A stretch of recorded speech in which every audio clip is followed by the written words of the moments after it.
tell a friend, she's back. Look, man, I know it's been almost 5 years since I posted my last actual video, but I'm back now.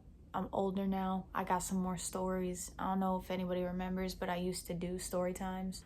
So yeah, what better way to ease back into making YouTube videos than to ease back in with a story, specifically my experience in the psych ward.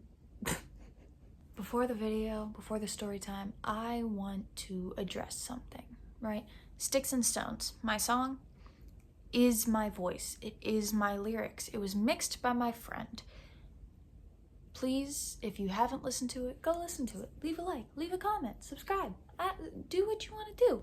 I'm just bored constantly, and yeah. It's the first song I've fully gone through with making, and I'm actually really proud of it. So yeah, link in description, and if you can't find the link, it's also on my channel. But yeah, in regard to the AI songs, those lyrics are mine, the voices aren't mine, but I just made them because I was bored. But Sticks and Stones I made because I wanted to see if I could do it, and I think I did pretty good for it being recorded entirely on my phone. Yeah, all right, let's get into the story time. So first things first, I was 18. I'm 21 now, for anybody wondering. When I was 18, I got Baker acted. And in the process of getting me into the cop car, I'm pretty sure the cop was trying to set me up with his son. Because, you know, he was being a cop, asking all my information and everything. I told him how old I was, and he looked at me and goes, "My son's 18. I care why. So I get Baker acted around 10:30 at night. I get put in a holding cell while they're preparing to transport me to a psych ward. And by the way, holding cells are not comfortable. Who would have thought? Although I did almost fall asleep. Anyways, so around 11, we leave. We get to the psych ward around 11:15. They don't get me on the ward until 2 in the morning. They don't get me processed and everything and on the ward until 2 in the morning. I'm sleeping on one of those thin ass foam mats we all had in preschool for nap time, and they put it between the trash can, the bathroom, and the door to the other unit. So already uncomfortable. There was a crazy lady, obviously, because it's a psych ward. There was a crazy lady sitting in one of the chairs in the common area or whatever the fuck it's called, sitting in one of the chairs screaming about Michael Jordan and a whole bunch of other people, just screaming her head off. Keep in mind, it's 2 in the morning. And she kept going until it was time for everybody to wake up and get out of their rooms. And whenever everybody came out, nobody was happy. Nobody got good sleep because of this lady. Nobody was happy. But there was a group of 3 people, all of them in their mid to late 30s. One of them was 40. And they looked at me, and I swear to you, it was one of those shitty ass teen movies where the seniors see the freshmen and they're just fresh meat, you know? They were looking at me like that. But then we got to talking, and I kind of befriended them. I wouldn't really say I seriously befriended them, but I kind of befriended them. It was 2 guys and a chick. We just kind of created a little trio. We were talking, trauma bonding, yada, yada, yada, yada, yada. Because what else are you going to do in the psych ward? Be real. Be so fucking for real right now. And there was a point where I got so tired throughout the day because, I hadn't slept at all. I was going through nicotine withdrawals. I was going through caffeine withdrawals because I live off of Red Bull and nicotine. I laid back down on my little mat, and everybody was getting annoyed with me because, why are you laying down? Blah, blah, blah. I'm just bitch, I'm tired.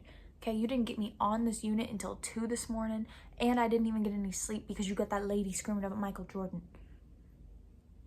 So I'm laying down, and then a new guy gets brought into the ward. He's this older man, he just has one of those faces where you know he hates everybody, right? Well, the moment he sits down, he locks on to the 40-year-old that I befriended. Keep in mind, I'm laying down in my little cozy area by the trash can and bathroom. So he locks on to the 40-year-old, and just starts ranting and raving about how much he hates white people, saying his mom is with a white man and he hopes she dies because of it. All this. And the 40-year-old, he was kind of like, bro, what? I didn't even say anything to you.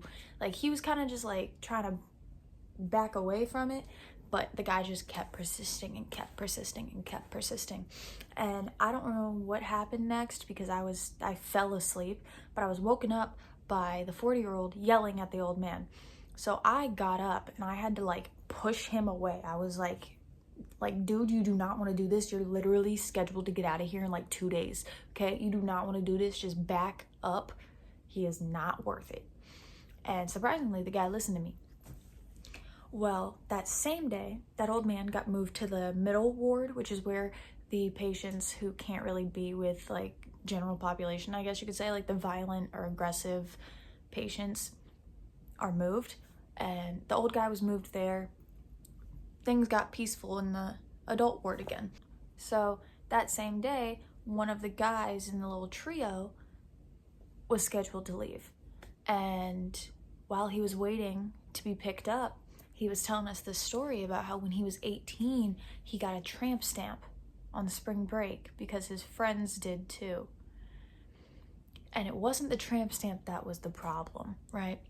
He told us it was a shark, and then he showed it to us. It was a dolphin. All of us told him straight up, bro, that is a dolphin. He argued with us for about 20 minutes on it. I'm not kidding. Argued with us for about 20 minutes straight. And finally, right before he left, I looked at him and I said, dude, I'm 18 and put myself in here and I still made a better life choice than you did getting that tattoo. And then he left. That same day, I finally got moved into a room. And I finally got a roommate. She was this MILF. And when I say MILF, I mean it. Like, she looked my age, about 18, 19. She looked my age, but she was 35. And she was gorgeous. And me and her are still friends to this day. But she was gorgeous. Well, we're just looking around the room.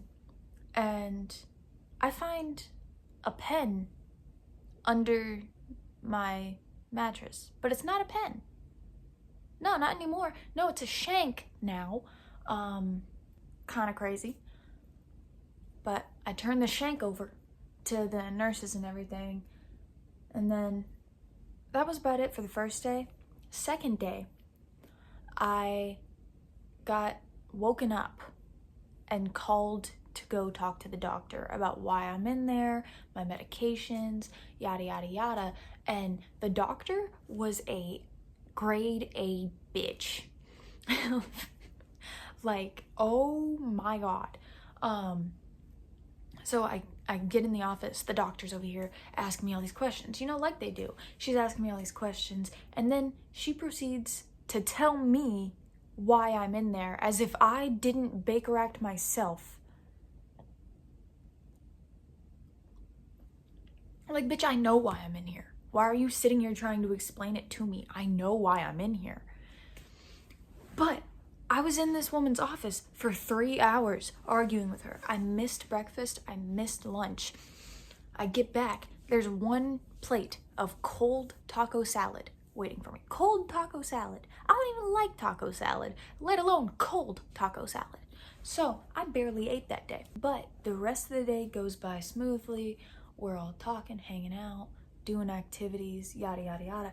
And me and the 40-year-old were the main ones that were talking because he was cool. He was really cool.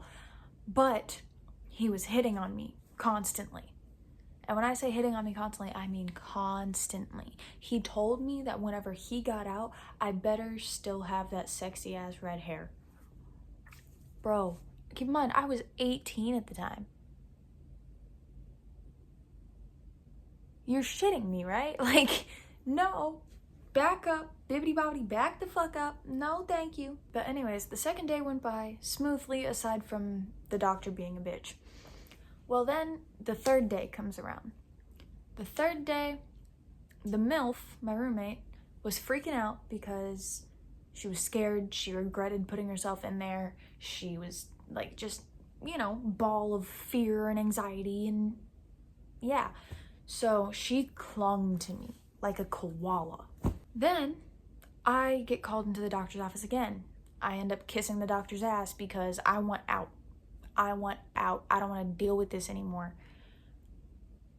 It worked. Surprisingly, it worked.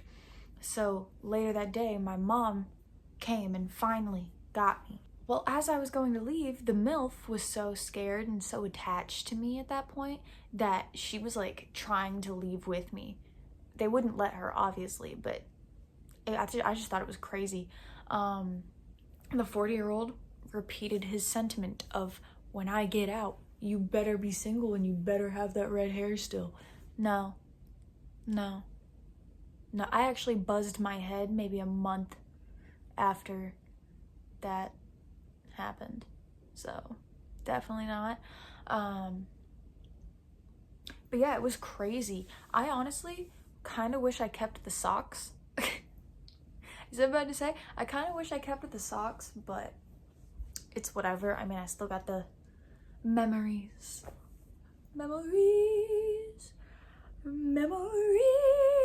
Sorry.